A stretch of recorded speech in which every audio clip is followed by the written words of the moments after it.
नमस्कार. श्री स्वामी समर्थ सर्वांना. दर महिन्याला येणारी विशिष्ट तिथी ही कोणत्या ना कोणत्या देवी देवतेला समर्पित असते. जसं की अमावस्या, पौर्णिमा, एकादशी, संकष्टी किंवा एखादा येणारा सणवार. तर हा एखाद्या विशिष्ट देवी देवतेला समर्पित असतो आणि या दिवशी जर आपण काही उपाय सेवा जर केल्या तर त्या देवी देवतांपर्यंत आपल्याला त्या पोहोचत असतात आणि आपल्याला त्यांचा आशीर्वाद प्राप्त होत असतो. तर 25 जून 2026 रोजी येत आहे निर्जला एकादशी आणि एकादशी ही भगवान श्री हरिविष्णू यांना समर्पित आहे आणि गुरुवारी येत असल्यामुळे याचं आणखीनच महत्त्व वाढलेलं आहे.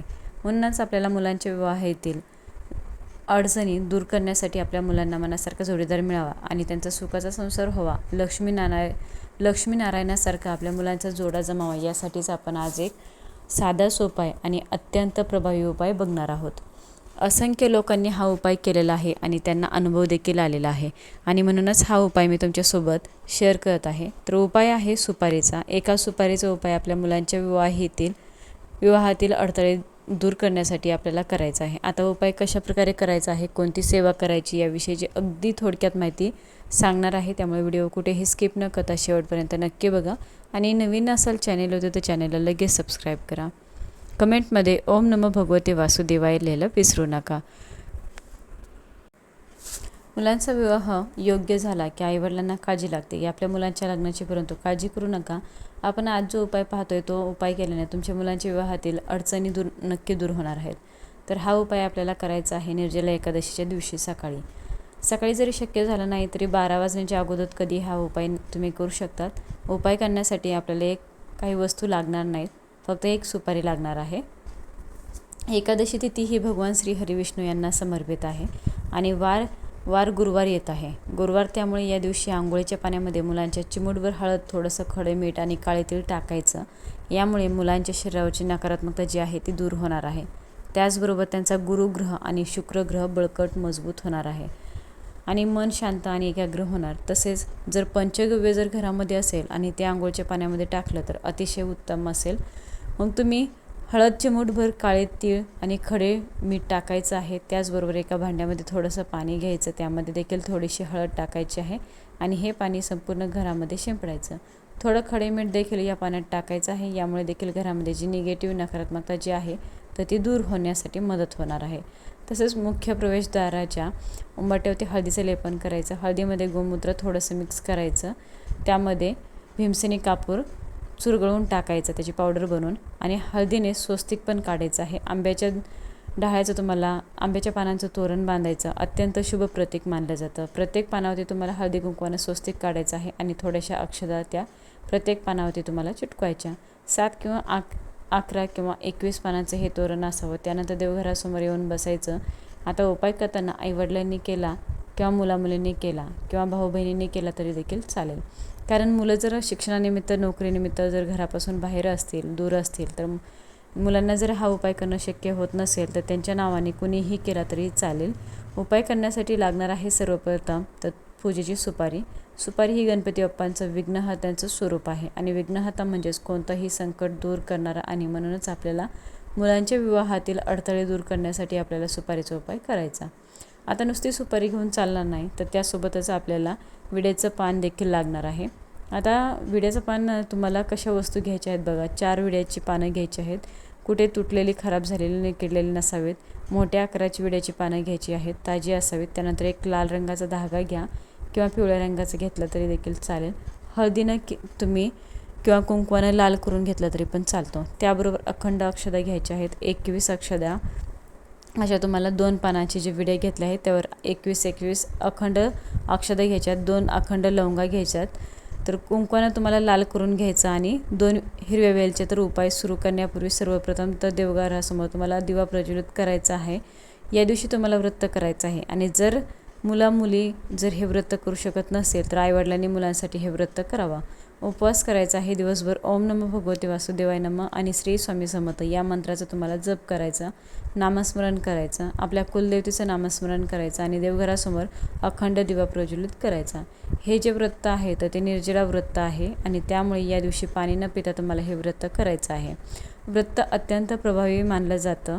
म्हणूनच आपल्या मुलांच्या विवाहातील अडथळे दूर होऊन लक्ष्मीनारायणासारखा जोडा जमावा म्हणूनच आपण या दिवशी हा उपाय करणार आहोत.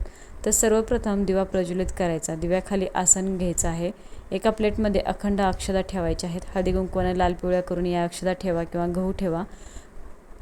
फुलांच्या पाकळ्या ठेवल्या तरी पण चालतात. तर या दिव्यामध्ये देशी गाईचं तूप घालायचं, थोडीशी पिवळी मोहरी, थोडीशी हळद टाकायची, त्याबरोबर भीमसेनी कापराच्या 2 वड्या टाकायच्या आहेत आणि हा दिवा तुम्हाला प्रज्वलित करायचा देवघरासमोर.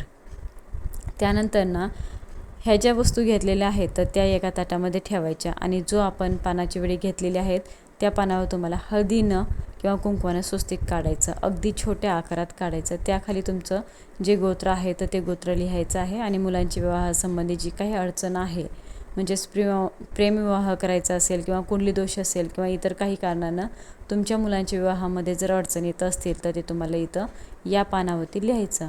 आता मध्यंतरी पानावरती लिहिता येत नाही तर तुम्ही लिहित असताना मनापासून ज्या काही भावना मनामध्ये आहेत तर त्या भावना तिथे उमटवायच्या आहेत.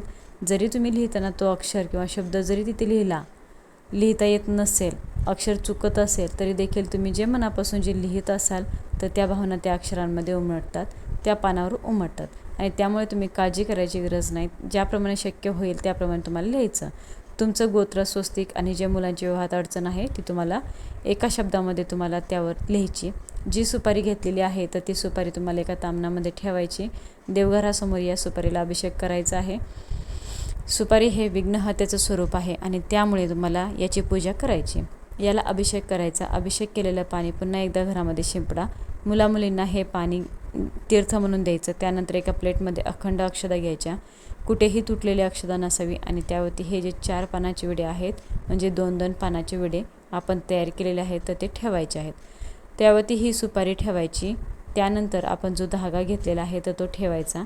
ज्या अक्षता घेतल्या त्या हिरव्या वेलची, लवंग, ज्या काही वस्तू घेतलेल्या आहेत तर त्या सर्व काही वस्तू या पानाच्या विड्यांवरती तुम्हाला ठेवायच्या आहेत. त्यानंतर तुम्हाला या वस्तू अभिमंत्रित करायच्या आहेत. म्हणजेच ओम नमो भगवते वासुदेवाय, गणपती बाप्पांचं ओम गणगणपते नमः, माता लक्ष्मीचा ओम श्री महालक्ष्मी नमो नमः आणि श्री स्वामी समर्थ आणि तुमची कुलदेवता या सर्वांचं तुम्हाला या ठिकाणी नामस्मरण करायचं आहे. तुम्ही 108 वेळा जप करू शकता किंवा 21 वेळा करू शकता किंवा 11 वेळा करू शकता. जितके शक्य होईल तेवढ्या वेळेस तुम्ही जप करायचा प्रयत्न करा. बघा, श्री स्वामी समर्थ देखील 11 वेळा म्हणायचं, कुलदेवतेचा 11 वेळा नामस्मरण करायचं. असं तुम्हाला जेवढ्या वेळा जमेल तेवढ्या वेळ तुम्हाला करायचं आहे. आपल्या कुटुंबावर ज्या काही अडचणी, विघ्न, संकट, बाधा येत असतात तर ती आपल्याकडनं आपल्या कुलदेवची नकळत जी सेवा करायची राहून गेलेली असते आणि त्यामुळे आपली कुलदेवता ही आपल्यावर नाराज झालेली असते. त्यामुळेच ही ज्या अडचणी असतात तर ते आपल्या घरावर येत असतात. त्यामुळे कधीही कोणतीही सेवा उपासना करताना सर्वप्रथम आपल्या कुलदेवतेची पूजा करायची आहे. त्यामुळे कधीही सेवा उपासना करताना सर्वप्रथम आपल्या कुलदेवतेची पूजा करायची. त्यानंतरच या वस्तू अभिमंत्रित ज्या झालेल्या आहेत तर त्या जे सुपारी आहे ज्यामध्ये तुम्ही अक्षता ठेवलेल्या आहेत तर ह्या ज्या पानाचा विडा तयार करायचा आहे आणि आपण जो लाल रंगाचा जो धागा घेतलेला आहे तर त्या लाल रंगाच्या धाग्याने तुम्हाला हा जो विडा आहे तो पूर्णपणे बांधायचा आहे, पॅक करायचा आणि ज्या ठिकाणी तुळशी मातेचं रोप आहे तर त्या तुळशीच्या मातेमध्ये तुम्हाला ही जी सुपारी आहे तर ती नेऊन पुरायची.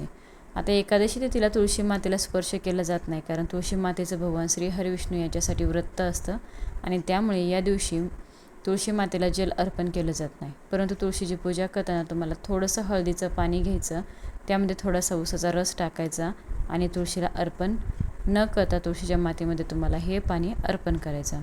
त्याच ठिकाणी तुम्हाला तुळशीची पूजा करायची आहे. जरी तुळशीची पूजा करू शकत नसाल तरी देखील तुळशी इतकीच तुळशीची माती देखील पवित्र असते. त्यामुळे तुळशीच्या मातीची पूजा करायची आणि थोडासा खड्डा खंदून त्यामध्ये हे जे एक सुपारी, त्याचबरोबर अक्षता, लवंगा, वेलची जे ठेवलेला जो पानाचा विडा केलेला आहे तर तो तुम्हाला तुळशीच्या मातीमध्ये पुरायचा. पुरत असताना पुन्हा एकदा तुम्हाला तुळशी मातेच्या मंत्राचा जप करायचा. मुलांच्या अडचणी दूर करण्यासाठी प्रार्थना करायची.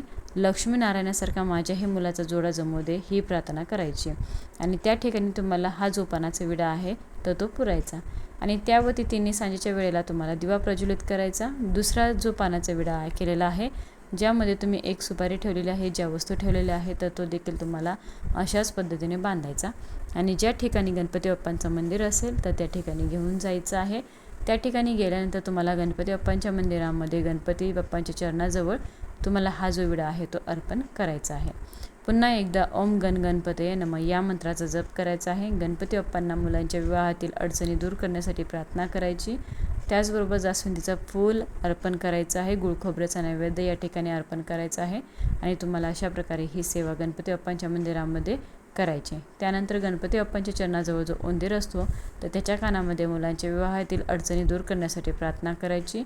हा जो उंदीर आहे तर ते गणपती बाप्पांचा दूत आहे, वाहन आहे आणि गणपती बाप्पापर्यंत आपल्या मनातील इच्छा पोहोचवण्याचं काम करत असतो.